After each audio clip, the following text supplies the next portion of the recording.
11-8 by Tony De La Cruz as we now go into our third quarter and our second half.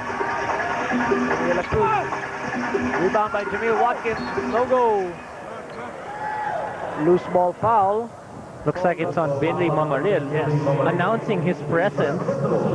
Ngayon lang siya pinasok nitong si Coach Leo Austria. I don't think a foul is the way you want to announce your presence. Rafi Rivas caught that pass, but then De La Cruz was able to catch the recovery. Rich Alvarez to Jamil Watkins. Jamil Watkins still being kept out. Chris Calagio. Well, makikita mo si Jamil Watkins looking to pass right away. He's not really looking to post up like in the first part of the game. Well, titignan natin kung ilan na ang turnovers nitong si Jamil Watkins. And he has a total of 4 turnovers already. So medyo nag-iingat na ngayon. And De La Cruz with a no-go on that jump shot. Recovered by the Tigers as Ato Morano gives it to Rudy Hatfield. Cariaso. Back to Morano for a 3. Yes! Good start para dito sa Coca-Cola Tigers. Kanina, montik na yung play na yun, yung backdoor play para kay Rivas.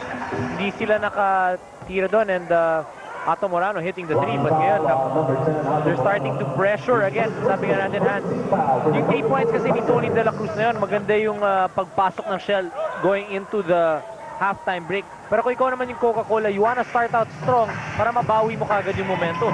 Right, and that's what Ato Morano was able to do with that 3-point shot of his own. Saka makikita mo yung aggressive defense na ginagawa ng Coca-Cola, pero that time nakaslice itong si Jamil Watkins for another 2 points. They have successfully kept him out of the low post.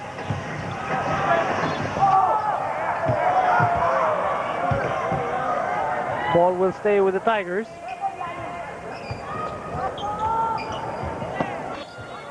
Mark Sanford to inbound.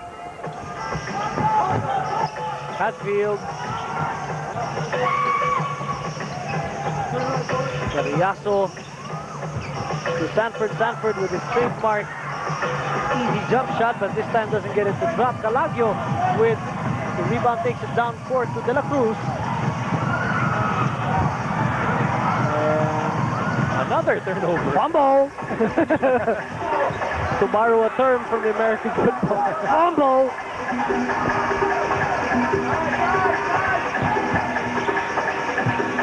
That's where you want him to get the ball. Calagio for the 3. No go. Rebound by Watkins. Boom! Booyah! Another jam by Jamil Watkins. And that's the second chance points that we were talking about at halftime.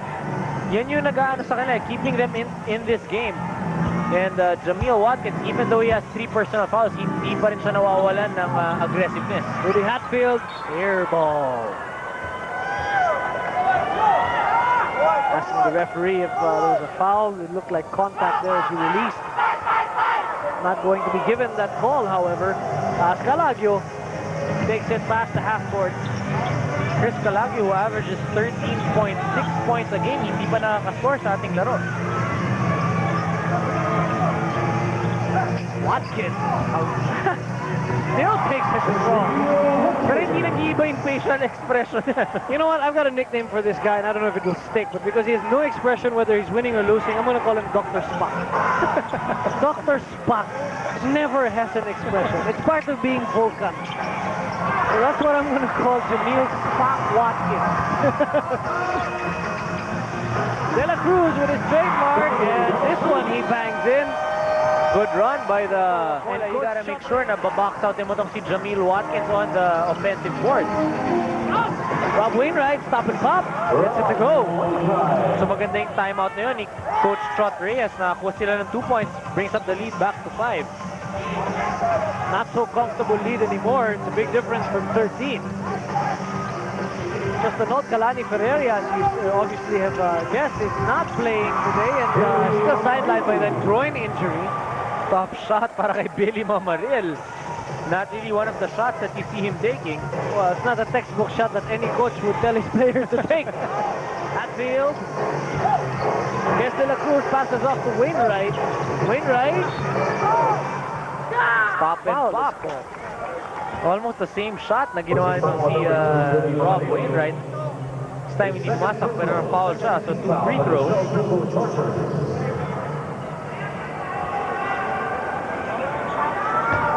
Well, you want to talk about bad free throw percentage. Not to kick a man down, but Rob's got a lot of work to do with his 36% free throw shooting. And for a shooter, nakakagulat yun for Rob Wainwright. You know, he's shooting 14 just sa 3-point land. So medyo hindi masyado magandang shooting ni Rob Wainwright sa conference na to. Well, I remember talking to Rob Wainwright a couple of times, and Coach Chuck Reyes expressing his frustration. Rob was just saying, I'm a street ball player. I didn't really go to any formal basketball camp or what have you. I really play street ball, so that's why my shooting style is like that. Jameel Watkins fouled by Mark Sanford, going for another second chance point there. Well, nag-flop si Rafi Ribes nung time na yun. And if he didn't flop, could have been a different story. But again, fouling Jameel Watkins is almost always a good decision because Jameel's free throw percentage is just, well, it ain't pretty. Shooting like Shaq. So, pero madami naman po, walang problema lang pag final mo ng final, mauubos yung foul mo. But, Coca-Cola, madami naman silang pamalit na malalaki. And especially down the stretch, that could be an option for the Coca-Cola Tigers. Well, if anybody that plays the Lakers resorts to Hack-a-Shack, I think the Coca-Cola Tigers wouldn't mind doing a Hack-a-Spot with Jameel Watkins. Ooh, foul called just as it was turned over. Second foul on number 9, Chris Calagio. That's his second. His second personal, third team foul for the Charlotte Chargers.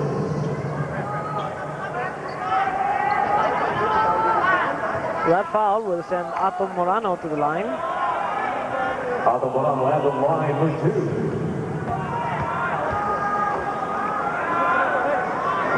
A 63.3% free throw shooter, Atom Morano.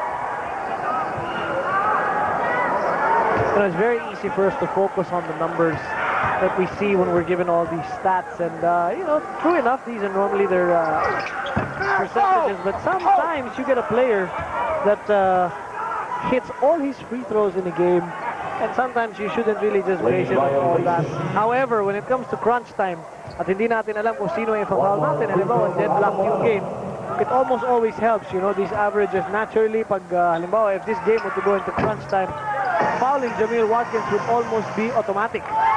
Alam na ng mga coaching staff yan of the teams that are playing against whoever. Ano yan, one number na sinascout yan. And a 5-second violation called on the Turbochargers, and the defense of the Coca-Cola Tigers has prevented an inbound pass. Well, maganda yung denial nila that time. Rudy Hatfield, Rob Wainwright, and Atom Morano denying all the receivers. Hatfield for 3. Still no round, as we called it at the beginning of this ball game. Atom Morano. Binigay kay Sanford. Sanford against Alvarez. Out kay Rivas. Good pass by Mark Sanford. Ganyan, alam mo, I remember covering a Red Bull game. Ganyan magpasa ng mga big guys ng Red Bull. And I think that's something that they picked up already. Bumalik sa kalamangan ng 8 as Chris Calagio turns the ball over. Atom Morano eluding the defense as Chris Calagio streaks down. Draws the foul but doesn't get it to drop, and the lead is back up to 10 with 6 minutes and 30 seconds left in the third quarter. Yan ang kailangan gawin ni Chris Calagio if he's not getting the wide open looks. Try to take it to the basket and hopefully get fouled. At alam mo, free throw shooting, pang-kumpiyansa yan ng mga players. If you make your free throws, tumataas kagad ang kumpiyansa. Calagio close to 70% from the free throw line. Being a point guard, you would expect him to have at the minimum about 80. 70, yeah. Okay, that's a good number. I was 80. trying to be nice. Shooter like Chris Calagio, 80% would be a good number. Binibeke Hatfield, Wainwright. Wainwright against De La Cruz to Sanford. Sanford! Partially blocked, but gets his own rebound. And Mr. Still no reaction. No reaction pa rin. 10-point lead pa rin ang kalamangan ng Coca-Cola. 6 minutes left in the third quarter. Let's see what the Shell Turbochargers can do. They were within 3. Mamaril is fouled. Morano doing the only thing that he could do is grab the shirt of Billy Mamaril. Holding foul on number 10, Otto Morano. His first personal 14th foul for the Coca-Cola Tigers. Third foul on Otto Morano. As you can see, Turbochargers calling a timeout, and Johnny Barrientos. Wonderful event, but this game on its own is shaping up to be a very, very interesting one. Jameel Watkins. Another good steal by Jameel Watkins. Rob Wainwright. Sanford eluding Rich Alvarez with a nice floater over Jameel Watkins.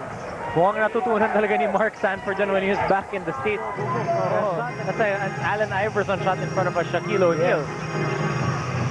Jameel Watkins against Sanford, pinilit, but a foul was called.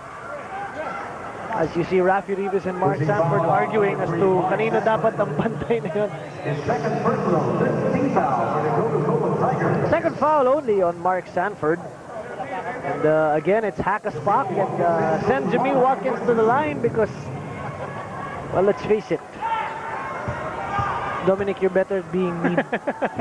Lalo lang kung sasabihin. Well, he usually makes just 1 out of 2. So instead of giving the 2 points, bigay mo na yung free throw. Let him have 1. But you know, yung free throw, ano yan eh, it's a lot of it is mental. And when you keep missing, parang feeling mo lumiliit yung ring. And I think that Jameel Watkins should make ibayin niya yung frame of mind niya. That's true. I'm starting to realize now why Jameel Watkins is so fond of dunking the ball, because it's the only sure ball. Made away by Mark Sanford, draws the foul from Rich Alvarez, who mildly protests. Backing foul on number 10, Rich Alvarez. His first personal 14th foul for the Shell Turbochargers. That's the third foul on Rich Alvarez. Mark Sanford to the strike for 2. Mark Sanford with a better free throw percentage than the Shell import. However, A little bit better, 66%.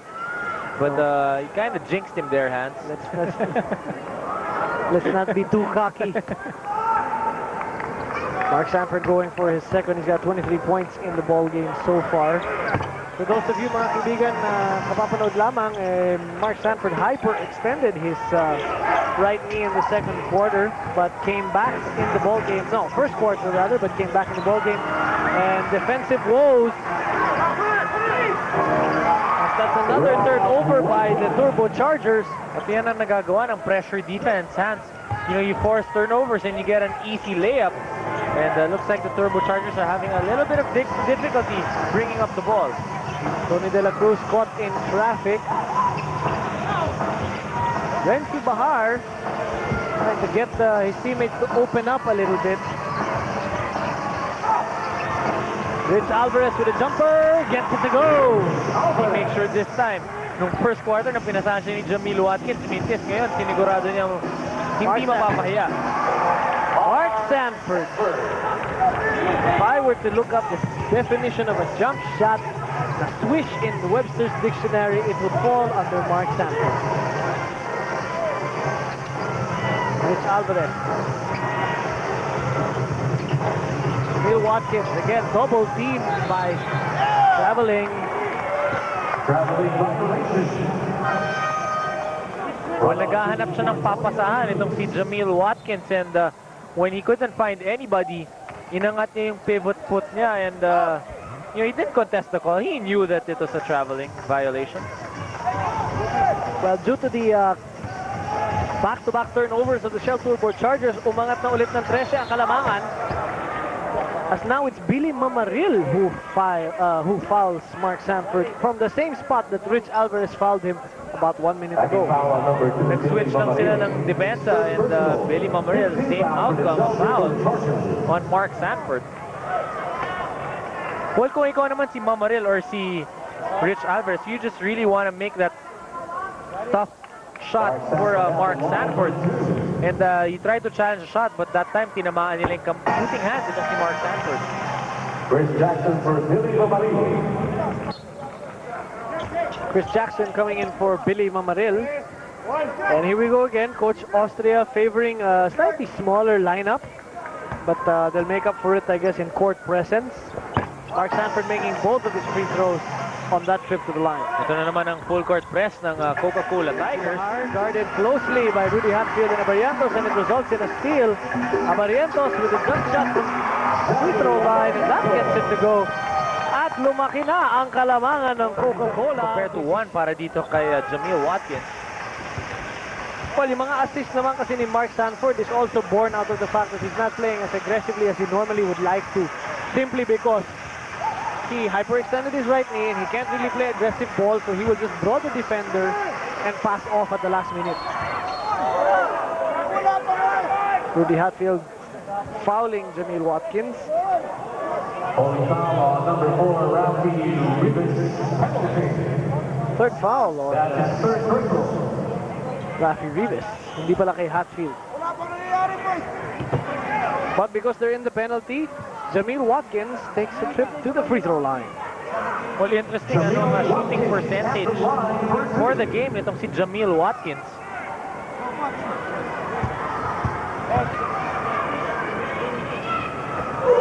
First free throw. What's the first half? 1 out of 4 si Jamil Watkins. Well, he's 1 out of 2 right now. Makes that 2 for 2. First miss. Dominic, narinig ata Free tayo. throws, oo. Narinig ata tayo. Medyo pinag-iininan natin yung free throw percentage niya. So, Well, for the Shell fans, let's hope na mas makashoot tong si Jamil Watkins sa free throw para medyo makahabol sila sa larong ito. unsuccessful. Abarientos! Tubin flying in there. Ball goes to the Turbo Abarientos. Watch Winyo back in the game. Mark Sanford, favorite spot. Rudy Hatfield. Oh, nice give and go. Extra pass para dito sa Coca-Cola Tigers. And sabi nga natin, yung halftime stat natin, they already had 17 assists. And I'm sure it's about, 20 assists now. And that just goes to show you yung fluidity ng offense ng Coca-Cola Tigers. Alvarez hindi nahawakan yung bola at nag-out of bounds, turnover. And that's the 7th turnover para sa Turbochargers sa quarter na ito alone. In this quarter alone, and they had better put a stop to those if they have any chance of recovering from this game. Winyo had 2 3-point shots from that spot a while ago. Nice spin around move by Winyo. Rebound by Hatfield. Rudy Hatfield. Rudy Hatfield now with Hanap ng mapasahan. Tony De La Cruz with his favorite jump shot. No goal this time. Hatfield to Abarientos. Abarientos all the way. vintage Johnny Abarientos. Parang sinayawan lang yung Turbochargers defense.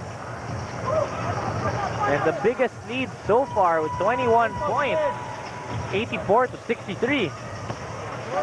Not a good lead to allow your opponent to have when you're concluding the third quarter. But that's a bad pass by Jamil These Watkins. turnovers are killing the Turbochargers. Last stop by Ronald Tubid. The ball stays with the Coca-Cola Tigers.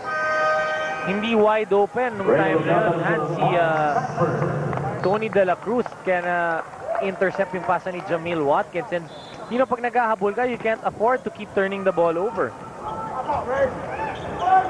No, as a matter of fact, you're supposed to play almost flawless basketball, lalo na kung ikaw yung naghahabol. Wainwright. Wainwright. School is open, baby. Like you were saying earlier, street ball He's time. a street baller, and that's one of those street ball skills. Jamil Watkins, off-balance shot, gets it to go to Hatfield. Abarientos for a 3. Oh! Hot Johnny Abarientos. And everything is coming up roses for the Tigers in this quarter. 9 points na itong si Johnny Abariento sa ating laro. 24-point lead, the biggest lead they've had. And si Bahar. And he's fouled on the way to the line. Tagging foul on number 21, Reno, his second personal.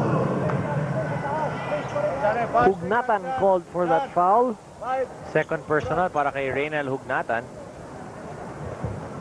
Renzi Bahar at the line for two.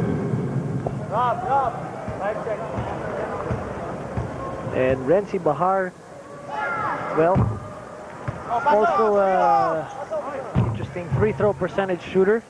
I call it interesting because it's not exactly terrible, but it's nothing to brag about either. 20 on shell, Renzi Bahar for delaying the game. Delaying of the game para kay dito kay Renzi Bahar. So it's a 24-point lead with 5 seconds left in the third quarter. He's missed both his free throws.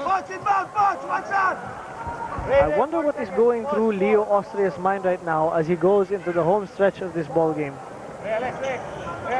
Well, he wants to be able to try to shift the momentum. Alam natin na kanina yung momentum nandito na galing sa locals. 11 points lang galing kay Mark Stanford. Para sa Shell naman yung 21 points in the third quarter. Jamil Watkins 13. And the locals only with 8 points. So yung locals talaga ng Coca-Cola Tigers ang nagpapalamang sa kanila. Pushing foul on number 5, And that's when you can tell na ang isang koponan ay talagang very mature, no? Na hindi porke nasaktan yung import lahat kayo, parang naglalaro kayo na deflated na or medyo nawalan na kayo ng gana porque yung import nyo na-sideline. This is what makes a true championship team. Coca-Cola is a very winning team and they're very aware of the capability of each of their players. You know, the locals will all step up. Hindi porke nasantan si Mark Stanford, tapos na yung laro.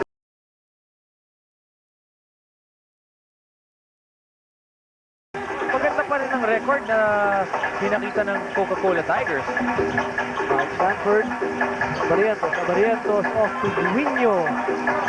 Abarientos back to Stanford. Stanford quick release. No go.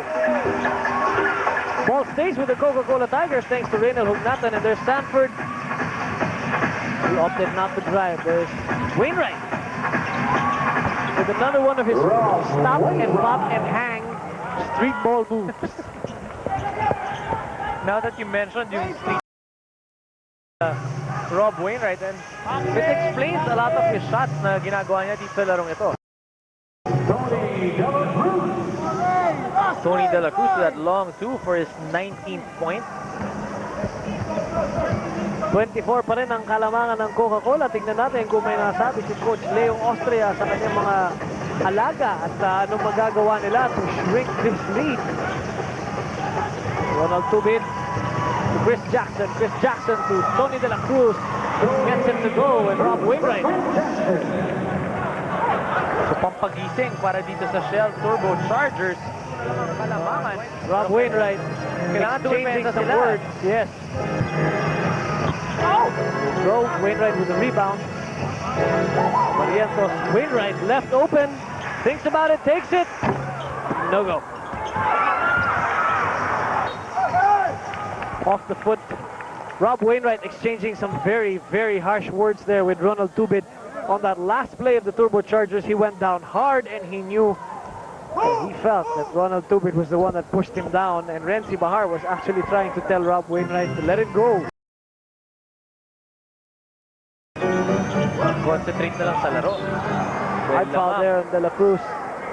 Lamang pa rin ang Coca-Cola Tigers. Pushing foul on number 35, Tony De La Cruz. His first personal, first team foul for the Shell Turbo Chargers. Leo Benito for Rob Wainwright. Buti na lang, no, Rob Wainwright, wala naman siyang reputasyon na mainitin ang ulo or pasagulero. So, you know, you can expect proper on-court behavior from Rob Wainwright. Barrientos. Oh, what a slash. Rebound by Mark Stanford, but no go.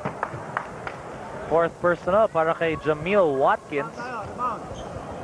Hacking foul on number 40, Jamil Watkins. Medyo ninervyos tayo early on in the ball game because Jamil Watkins had accumulated naka 3 fouls na siya within the second quarter. Pero thankfully naman dun sa kanyang third quarter, hindi naman niya dinagdagan ulit.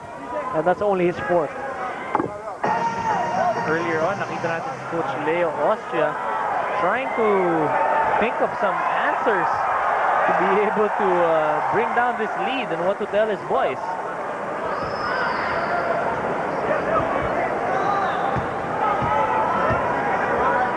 Sanford.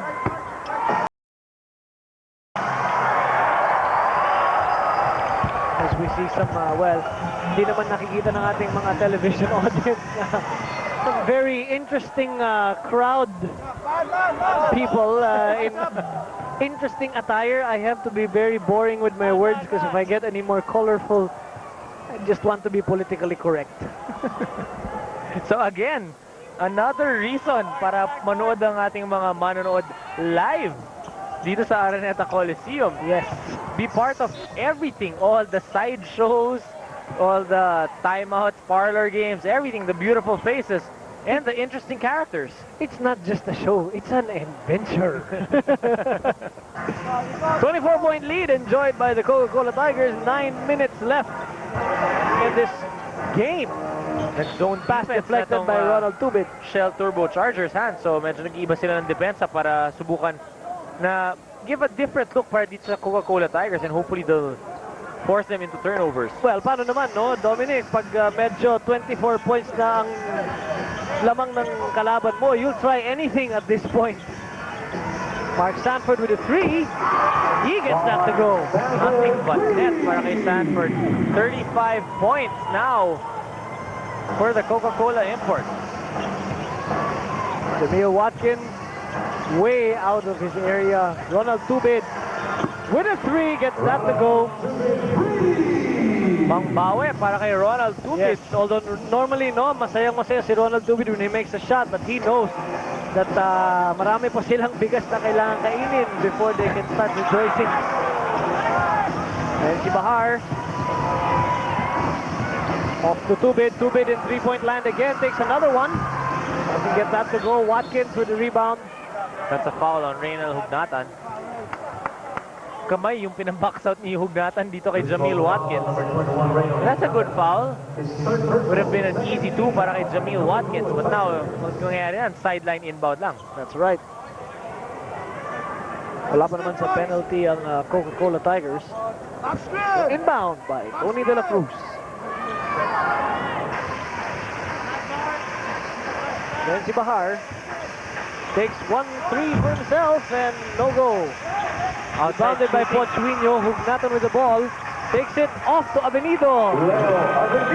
Very unselfish play. Jamil Watkins guarded by Wino. Decides to take it all the way. Makes it look so easy. And again, no reaction. No reaction. No reaction. Yeah. Well, you know, in this case, deficit, no? Pero with 7 minutes and 30 seconds left, kaya pa. But he has to make some stops and hit some big shots. And not allow Mark Sanford to just cut in like that after making a 3-point attempt. Bahar, Tony De La Cruz, and Hugnatan is right there.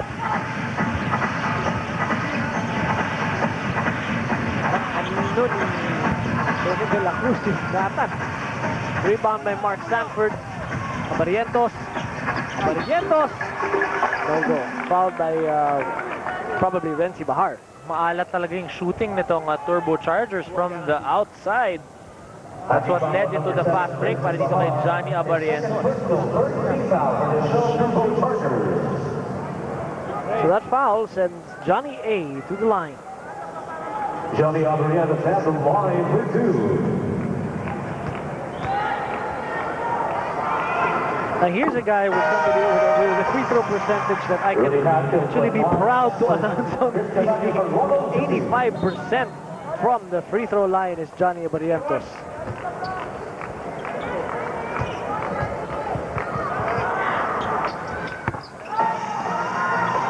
And with those 2 free throws, 26 na ang kalamangan ng Coca-Cola over the Turbo Chargers. you know, if they don't pull something out of their magic hat soon, this could be all she wrote. Not to sound conclusive, but the facts are you're turning over that ball one too many times. Your free throw shooting is nothing spectacular when you're being sent to the line. And, you know, the shooting of your opposing team is just burning you.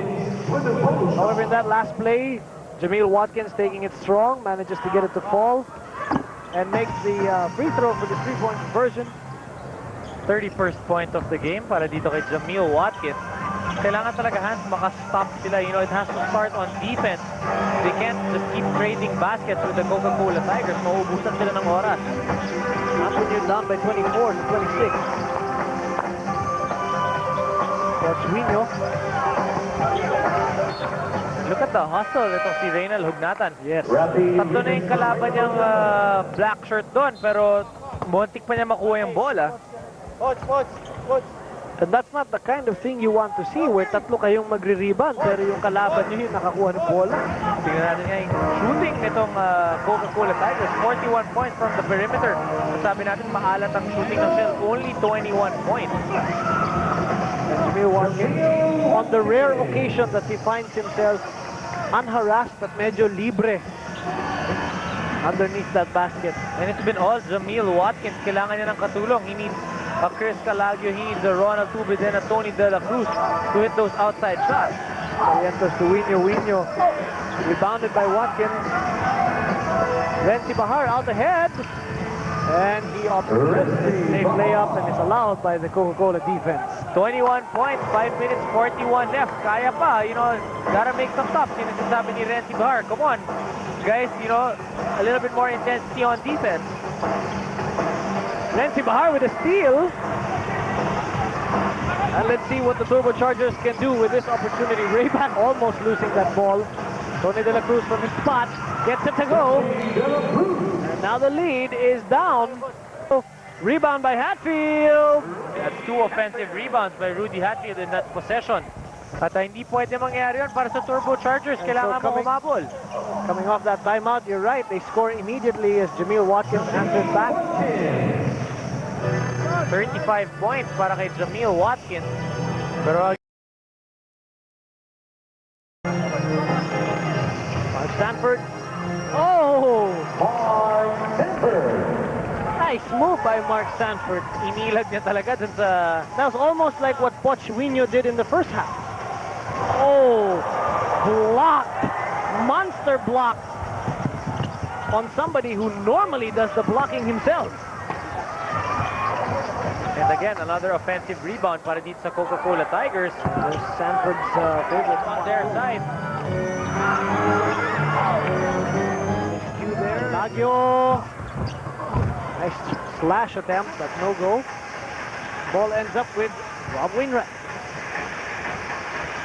21 points ang kalamangan ng Coca-Cola with 3.5 left in this ball game, mga kaibigan. Johnny A. Rudy Hatfield. Oh, unselfish play to Rafi Rivas. They're just running rings around the defense. Take a fork and that dunk is gone. Rudy Hatfield, kahit hindi siya nakakascore, yung impact at yung intensity na dinadala niya sa larong ito is just infecting everybody. Alam mo, kanina sinabi natin na Rudy Hatfield was still feeling his way around. I think he's back. You have to find a way na kahit na matalo ka sa larong ito, ayaw mong ganyang kalaki yung lamang na matatapos yung laro. And you just want to bring it down, be able to execute a little bit more on better plays. Na hopefully that will help you in your next game. So even you as a player, Dominic, and you, as a coach yourself, you're looking at next game scenarios already. Oh, especially, hindi sila makakuha ng defensive rebound. You know, things are looking very dim. You want to be able to, baba mo lang ng konting kalamangan. Again, parang momentum lang. Papasok into the next game. You want to be able to do the things that you're supposed to do right already in the last 2 minutes and 34 left.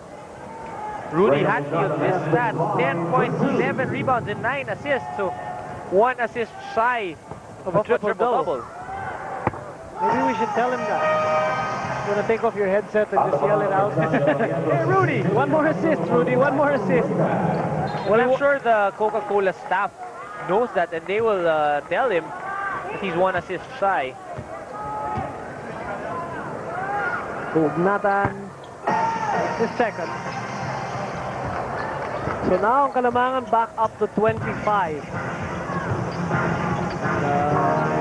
The expert opinion of my partner here, Dominic Oy, is do what you can, do what you can right, so that in the next game we don't have any of these problems. Rudy Hatfield all alone.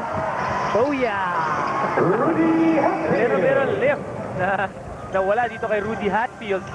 And, Well, Rudy Hatfield basically had that basket. And you know, because like we said earlier on in the game, you're babying your foot, maybe psychologically, maybe because masakit pa ng konti. You don't need to make those 2 points in style if it means jeopardizing your foot, jeopardizing your injury. oh, you know, just take the sure two. Tama nga, mature decision on the part of Rudy Hatfield. I don't have to be in the highlight reel. I just have to make the shot. Saka na pag, you know, 100% na siguro yung pa ako. Atomorano to our street balling shooter, Rob Wainwright. Rafi Rivas with the rebound, and he puts it away. And Rafi Rivas can shoot with his left or right when it's that near to the basket. That's right. Ang nakakalungkot lang doon sa last play na yun, parang hindi mo na nakitang tumalon yung mga turbochargers. Oh, parang alam na nilang talo sila. Chris Calagio for 3. Oh, That's just been the story para sa perimeter shooting ng turbochargers in today's game. Wala talaga, off night for the shooters. that's right. I don't see any of the Shell turbochargers with fantastic or spectacular shooting in this game. It's only Jamil Watkins, wala na siyang kasunod. Reynel Hugnatan trying to shake Billy Mamariel, blocked. Rebounded by Rivas, back to Hugnatan, doesn't get to beat it. As Hatfield and Rivas collide. Deflected by Hugnatan on that fast break play. Almost another turnover para sa turbochargers. And the turbochargers have 22 turnovers. And only 12 para dito sa Coca-Cola Tigers. At pinahipahinga na si Jamil Watkins. Yes, I think this game is now moot and academic. And so, you know, narinig ka ata ni Coach Leo Austria. Let's look at next game already. And I need you for the next game. Oo, so ipapahinga na niya. Baka may masaktan pa siya or... Oo. I don't need na talo na nga tayo dito tapos na-injure ka pa. Oo. Jun Marsan blocked by Rafi Rivas. And now Rafi Rivas finishing off that play. That's a good play by Ato Morano. Nakita niya kagad yung streaking na si Rafi Rivas. The easy 2 points. So a 31-point lead now, the biggest lead of the game.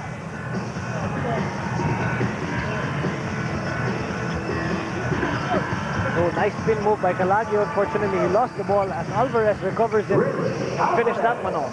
Alvarez with 6 points in the game. Sabi nga natin, Jamil Watkins lang. He's out of the game. He finished with 35 points and 14 rebounds. Under 20 seconds left in this ball game, as I think all that's left to see is ganon lang kalaki yung Kalamangan as the final score. Ato Morano trying to widen that lead, and Rich Alvarez will carry that ball down to conclude the game. And look at the Tigers and the defense as if it's a close game.